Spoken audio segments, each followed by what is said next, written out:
Welcome back, friend. This is KFUG Community Square, where we get to have conversations with our friends and neighbors here in the community.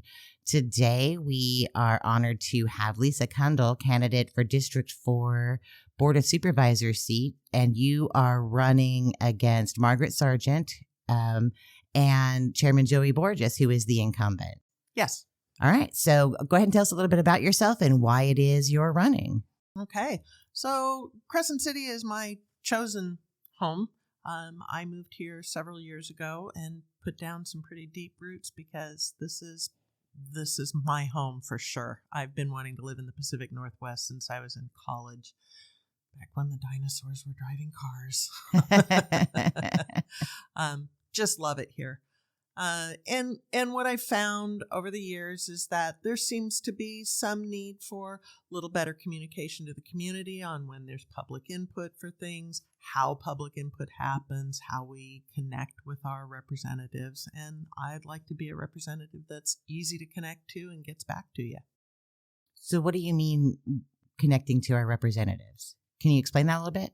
I saw we had a panel last night with the Board of Realtors, and many of the questions had to do with wanting more public input on projects going on around the city. There's several projects happening in the city and in the county, and a lot of people saying they want more public input, but every meeting has public commentary time. It's hard to find out when the meetings are. There isn't a coordinated calendar. There isn't a place to find out where each meeting is.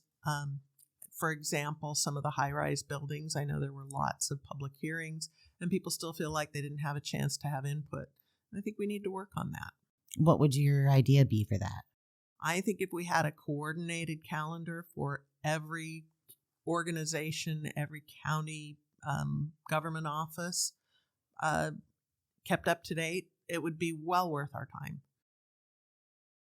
I'm not disagreeing in any way, shape, or form. I'm just trying to understand, right? Because we all have different definitions for words sometimes. So when you talk about a coordinated calendar for every government agency, are you talking about a coordinated calendar for the city, a separate coordinated calendar for each special district, one for the county, or are you talking about both the city, the county, and all the special districts paying to have one person maintain that calendar of public meetings? Seems to me we should be able to get someone that can put all of the meetings on one calendar. So someone who's interested in finding out about what's going on in the city, what's going on with the special districts, can go to one spot and find out when they need to show up and when they need to be there. So at this point, I'd volunteer to help out with that. But I think it should be something that I know there's a lot of staff turnover. There's a lot of new training. There's a lot of people that are getting cross-trained for different things in different departments. And I think that's a priority that we should have. Yeah. Again, like I said, I'm not disagreeing with you. I'm just trying to wrap my brain about how that would work. We've never done it before, right? So just because that's a new thing doesn't mean it's a bad thing. It just means it's different. KFUG, I met today with Monique, and we are trying to put together a community calendar that has, you can email us, right? You can email us your events and things like that. And then we have it on one central calendar. But it's, right, and doing the news and trying to do all of those other things, the what is it? The Fair Board doesn't have regularly scheduled meetings that they post, but the Board of Supervisors and the city, like our biggest government agencies, do. They make it a big old thing when they're trying to tell people that we're canceling the meeting because it's a holiday, but these are the regular scheduled meetings. It's every other Tuesday and every other Monday. Right. And if there was a community calendar and that was just a regular appearance on it, I wonder if people don't recognize that it's every other Monday, every other Tuesday, So it would be great to have a spot where, gee, this thing is bothering me. When can I go and talk about that? When can I find out more information about it? I'm not sure where the perfect place would be or the perfect way to disseminate the information, but wouldn't it be nice? Right. Yeah. And that's what we're struggling with KFUG, is finding a way to disseminate that information and the way people want to get their information, because not everybody's on Facebook and not everybody does Instagram and right. Like, where is it? And then where is the personal responsibility of, you need to go and look? Because if you really, so I signed up for the emails. I get the emails of the agenda packet. So I know like the Thursday, Friday before that's coming up. And then I know that's every other Tuesday, every other Monday. Yeah. Yeah. Also a very good way of doing it. Does every member of the community know that you can do that? It would be nice if we had a way of letting people know. That's true. So, I mean, is that something that we start with in teaching civics in school again? So that I got civics. I'm assuming Sure. you got taught Sure. civics. Sure. So like, were we the last generation to be taught civics to know that you can go and ask your government when your meetings are going to be and can you send me an agenda? I don't know if people just don't know or if it's, I really don't know. It's something I think is worth exploring. Absolutely. Finding out more about and figuring out how to make it work. Yeah, I know there's a lot of different people in the community, and I didn't want to get stuck on talking about calendars here, but it's more than just calendars. It's the information, and it's helping with connection, and it's Mental Health Awareness Month. Absolutely. For May, and right, knowing about those connections and knowing those things, and I genuinely appreciate that you have that bigger picture of we can't neglect the little things. Because any weak link in the chain weakens the whole thing. So Right, exactly. I really see the Board of Supervisors as the, overseeing all the stuff, making sure that overlaps are appropriate, making sure that we're not repeating work, making sure that what happens in this part of town works with what happens in that part of town, works what happens in outside of the county, and looking at future things like last chance grade, some of the low-income housing that we're building, working on our homeless issues, working on mental health issues. I think Crescent City is really moving forward and being very positive about so many of the social issues that people bring up. Yeah. So what is one thing that you think is working really well and one thing you definitely think needs to change? I think the ideas and the planning for building low-income housing combined with outpatient rehab, combined with mental health and mental and emotional behavioral health, I believe. All of those are in the process of building up. I think the food hub is amazing. I think the idea for a slaughterhouse in the area is amazing. I think all of these ideas are working great. They're a little bit couple more years in the future, but they're so focused on our community and what our community wants and what our people need and what works for our neighbors. That alone is the most amazing thing about Crescent City. So easy to find people, friends, and family here. Yeah. It really has it's home. It's really good. And I think we should keep it that way. I love having the idea of people coming to visit this. It's looking out at the sky out there is just absolutely gorgeous. And it never fails to amaze me. Just wonderful. So how do we keep it that way? Long-term planning. I think all of the ideas of rehabilitating our water system, moving our waste treatment plant, keeping the 5-year plan that we're supposed to have in place that hasn't been completed since 2003 really needs attention. We need to have all of these pieces in place to keep an idea of growing in a sustainable way. And I think long-term planning and short-term workarounds are mostly what we need. Okay. So is that what your one thing that you definitely think needs to change, or is there something that you think is more pressing than having a workable 5-year plan? I think the workable 5-year plan is probably the most important thing. I know that we haven't had a financial report from the Board of Supervisors for the year as they've switched over to a new system. Certainly things that need attention. Got a lot of discussion about that last night after the meeting. That it just, this year, there has not been yet a financial report. So minor issues like that, minor, major, they need work. Budget transparency is a huge issue for me personally. Yeah. So do you know if they're, I haven't been really paying attention. I've been busy with other things, but do you know if they're going to have their budget hearing still if they haven't had a financial report put out? I don't know. I know the financial report hasn't yet come out, so I'm not sure if the budget hearing is going to happen. I'll have to check on that. Are you somebody who supports continuing to have budget hearings? I think we should. Yeah, that's a new thing. Yeah. No, I think I'm like you. Budget transparency is huge. We should know where the money's coming from and where it's going and how it's being spent. When you talked about having now a workable 5-year plan and then dating it back to 2003, so you don't consider the 5-year plan that came out 2.5 years ago to be a workable 5-year plan, the strategic plan? The strategic plan, when you go to look it up, it's still in progress. So there isn't a finalized plan yet. There's really, that needs to be a priority. That needs to become a finalized plan, and we do need regular 5-year plans. No, I agree. On a regular basis. Right, I agree with you. My understanding is that's a living, breathing document, right? So when they finish something that's on the thing, they add a new thing on there. What gets me about that, and I don't know if you were here when they brought in the consultant to put that together, the community showed up and they said what was important to them, and that's not on the strategic plan. It cracks me up. Yeah. I'm just like, that was not what the community said. That's what you wanted. Why did you have to pay somebody to come in and listen to us? And it just doesn't seem fiscally prudent to me. One of the layers that I think really needs to get looked at, that's what the people want, is huge. There are constraints. We have, things that the state insists that we need to do. I like the way Crescent City is figuring out how to make those things work. Chris Howard was saying last night, we need to have something like 300 doors. I'm not sure if I have the numbers right, for low income and supported housing. And we're working on putting them all in a way that suits the city.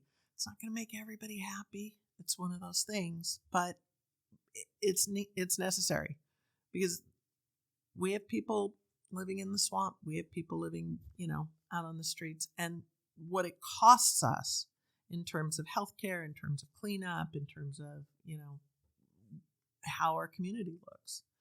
It's important to balance that. Make sure we've got, the more we take care of each other, the better off we are. Yeah, the human and the spiritual toll of the unhoused, and the issues that are surrounding all of that, with unemployment, with the lack of housing, with self-medication and leading to addiction from mental health illnesses and things. The human and the spiritual toll on not just the individuals, but their families that live here. It's huge. Right. It's we huge. always think that we're importing them because they get $34 extra on food stamps. As you'll hear some of the supervisors say, it's like, if you go and you talk to them, they'll tell you that they moved here when they were 3 or 4, and this is where their family's from. And they'll be like, no, I've been here since the 1800s. My family's so-and-so. Right. And when homelessness is such a complex issue. It's just, I stated last night, nobody wakes up in the morning and says, gosh, today I really want to be homeless. Or I'd really like to be a drug addict because that would be so much fun. People don't, that's not how that happens. Yeah. And it just, that we're looking at it with all 3 components at the same time, building that up, I think is going to do a tremendous amount of good. Yeah. And I think some of our older population too conflate the hobo mentality with being homeless, right? Like that romantic notion of, I'm going to hop trains and I'm going to hitchhike across the country out of high school and everything else, with being homeless. And there are some people who are homeless that are that way by choice. Right. They don't know how to conform to society and things like that. And I don't know what we do there. Do you have any ideas? I think the people that choose to live without homes by choice are a completely different thing. I don't think they're having the same issues with psychosis and drug use and substance abuse and everything else. I also think that the people that object to, we don't want to give our tax dollars to let people live on that because they're just drug addicts and they want to do drugs. What I've noticed, especially in this community, is we'll take care of each other. Somebody, when we had some question of food security back in January because the budget crisis in DC, and we had people that were perhaps not going to get food support, the outpouring of donations and care was just incredible. And it was universal. It wasn't a party line thing. It wasn't people want others to suffer.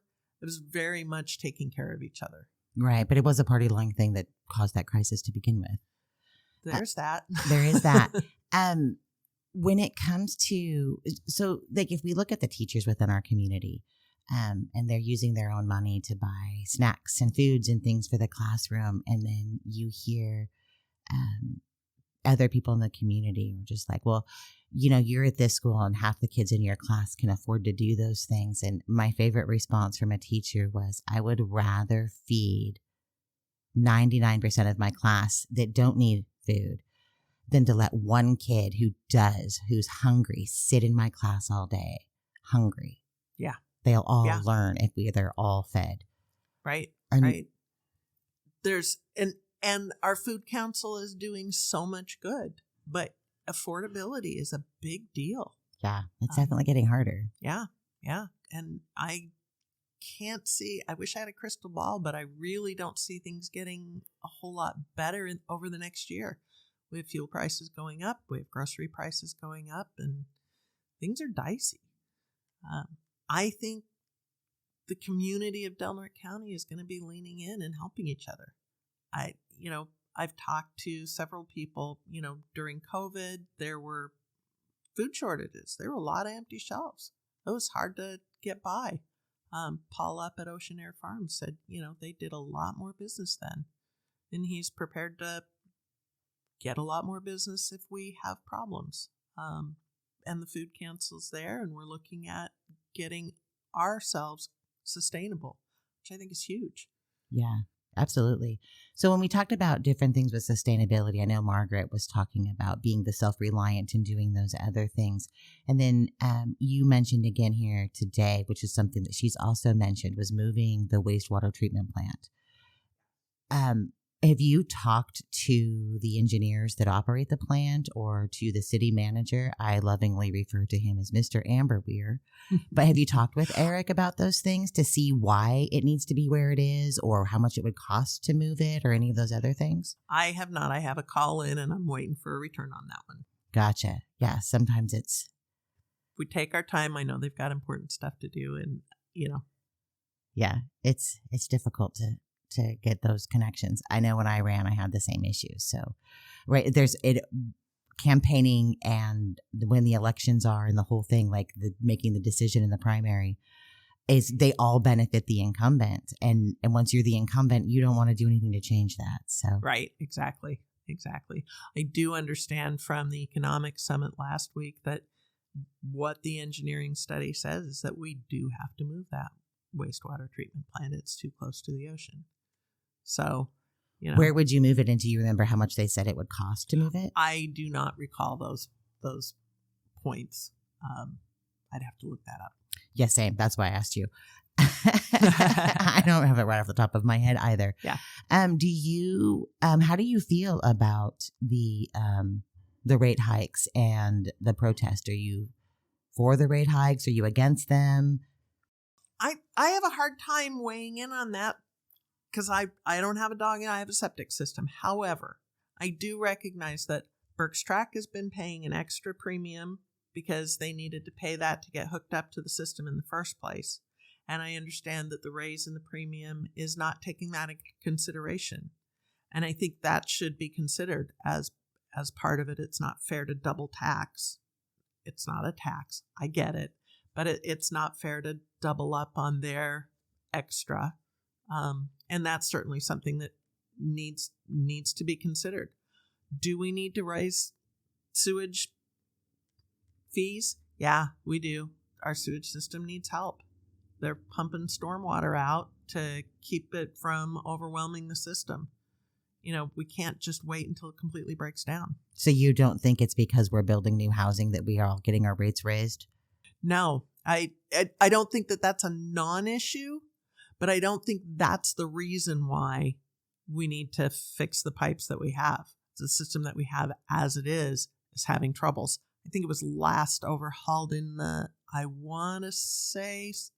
know it was maybe in the 70s, and I believe that there was some repair work done in about 2010, I think. I'm not sure if I'm remembering it correctly. Yeah, I don't know the exact year either, but it's been a while. Yeah, it's been a while, and I know rates haven't changed in a while as well. Yeah. Can I ask you who you talked to about the water issues in the Birch Track? There were some individuals. I don't recall their names. Okay. But they are people over that have friends that live in Birch Track. Gotcha. Did they tell you about the special water district and all of the other things that have taken place over there over the years? I'm still researching. Right. I mean, Tell me more about that. There's a lot. I live in the Birch Track, and so I didn't understand that either, and I wanted to represent that district. So they have their own water board, and that extra $10, I've actually noticed on my bill when I got my bill, I believe it was the end of last week, and I looked at it last night because, who wants to look at their bills?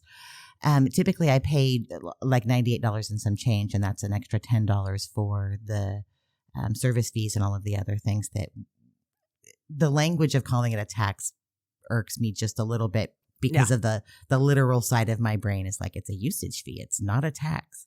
Right. Right. So, but my bill was $93 and like 7 cents. So it's actually gone down $5, $5.50. Oh, that's interesting. Right. So I don't fully get that. It's the water sewer bill. But I understand that they're separate bills that come on one. But I think that's part of the disconnect.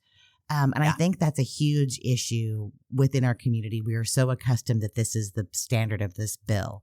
We don't really look at all the breakdowns of it.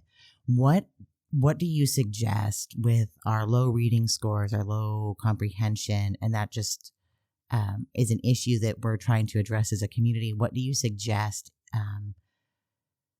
the city does or the county does to help people understand exactly what's taking place so that when they're given misinformation by people who just want to live long enough that they don't have to pay more?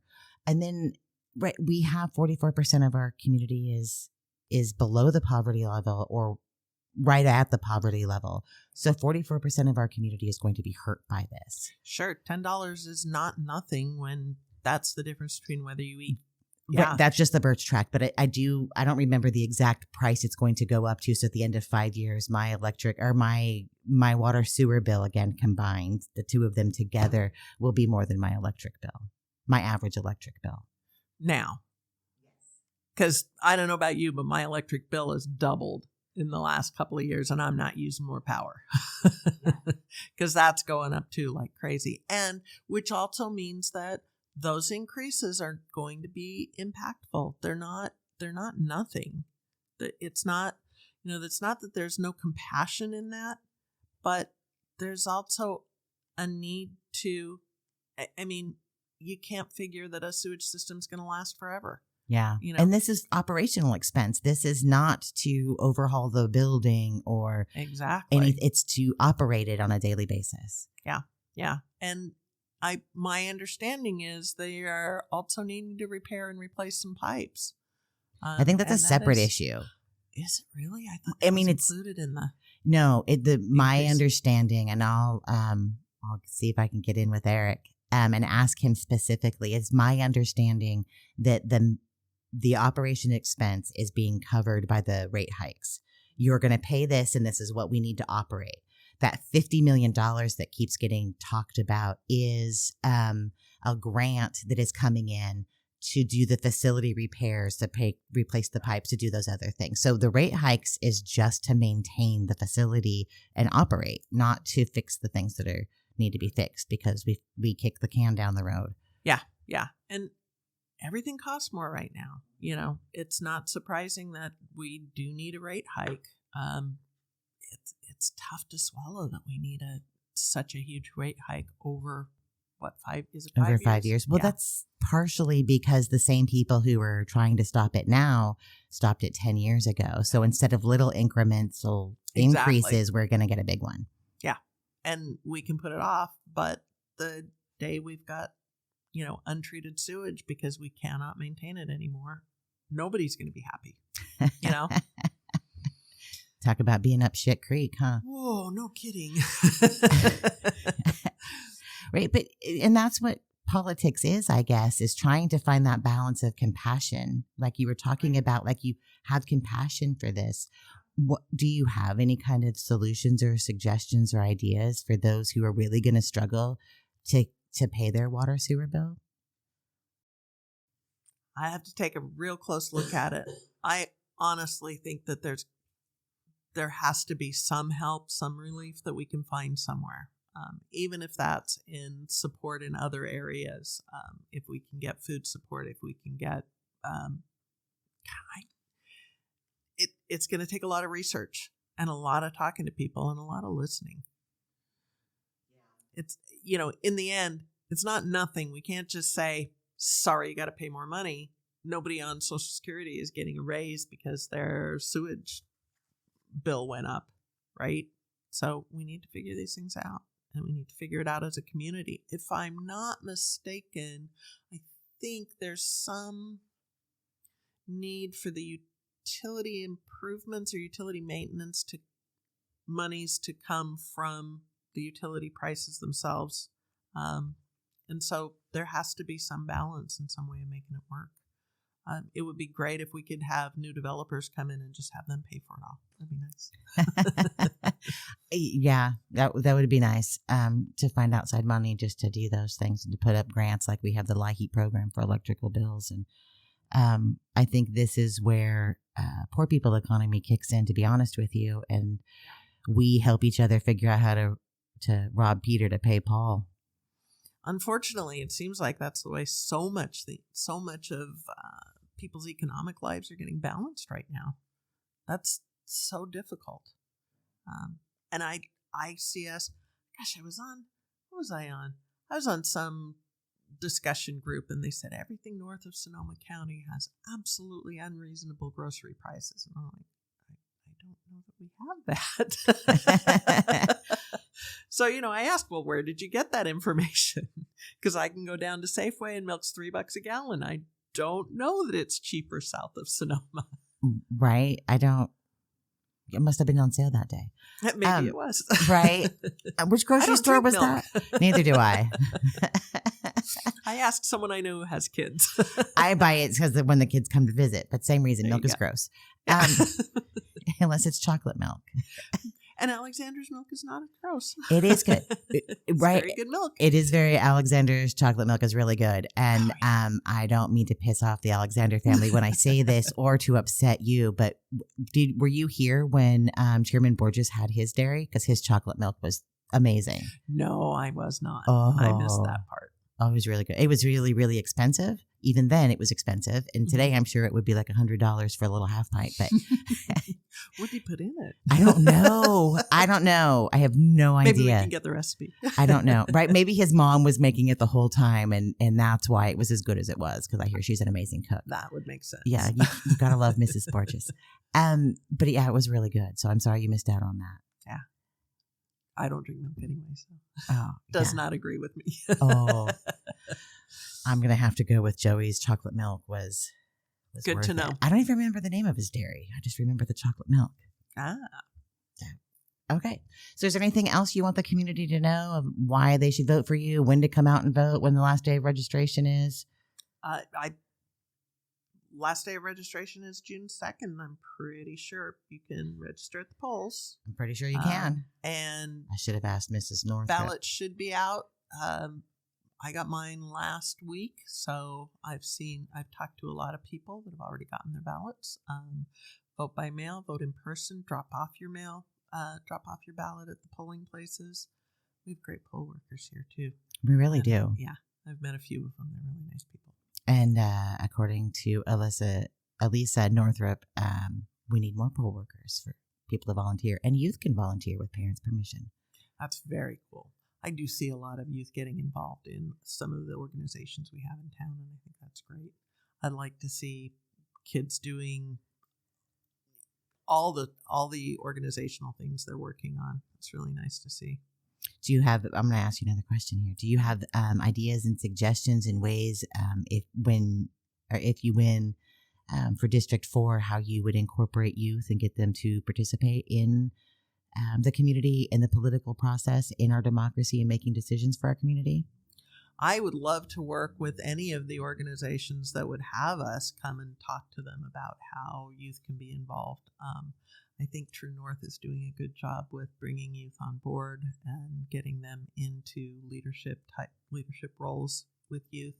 I know that Lupe Gutierrez is doing some incredible work with getting youth registered to vote, moving along. I'd love to be involved in programs like that and keep them working more in the county, for sure.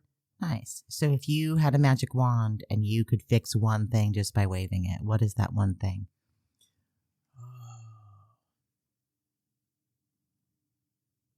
That's, it seems to me that the biggest problem that we face on an everyday basis are all the result of greed, of people wanting, needing, feeling like they're entitled to more than everybody else. And if I could take that away and we could live with, all you got to do is look out the window. Nobody can take that away from us. We all have an equal share. If we could make our community work in ways that we remember that we remember to work with each other at all times, I think that would be amazing. That would be amazing. It's hard to convince people sometimes, though, that just because someone has what they need to survive doesn't mean you have less. That's not how the pie works. Yeah. Some of it is pie. I get that. But yeah, it doesn't take away from us as individuals. There's so many projects that we have collective money going towards that are really just rising tide lifting all boats. I think Crescent City is starting that wave going, and I think that's awesome. That's cool. Well, Lisa, thank you so much for coming in today and being a part of the community square and lifting up your voice and encouraging other people to lift up theirs and participate in the community and those things. That's amazing. Thank you, Heather. I appreciate the time. No problem. I wish you well in the elections. Thank you. This has been another conversation for KFUG Community Square. If you would like to participate in the community conversation, email communitysquare@kfuglp.org.